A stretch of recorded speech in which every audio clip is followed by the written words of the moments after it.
First World War poetry was this extraordinary literary and cultural phenomenon during which war poetry as a self-conscious, independent genre emerged.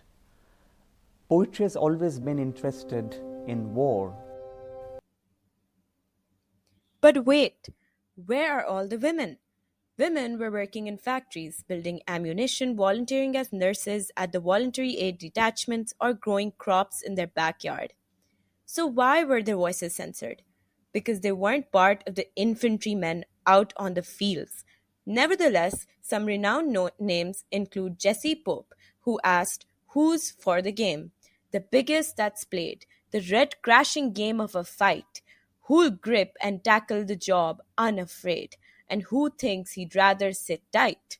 Who'll toe the line for the signal to go? Who'll give his country a hand?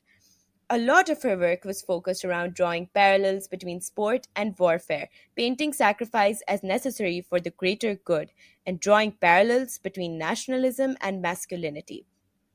But on the other hand, we also have authors such as Muriel Stewart, who paid tribute to the forgotten dead by likening them to Christ himself.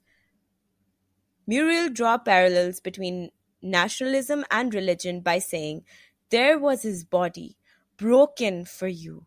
There was his blood, divinely shed, that in the earth lie lost and dim. Eat, drink, and often as you do for whom he died, remember him." Boehmer writes that Jingo poems, with its often idealized and emblematized subject matter and its strong mnemonic features, its tuneful repetitions, and infectious balladic and hymn-like resonances, was a literary form that circulated easily throughout a nation. And both these poets fit the mold perfectly.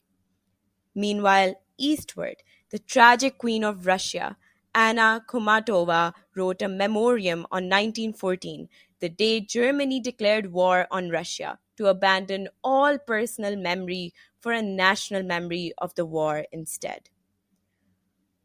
While these patriotic accounts were plenty in the beginning, it wasn't too late until accounts of personal loss became popular, such as Marjorie Wilson's poem to her son.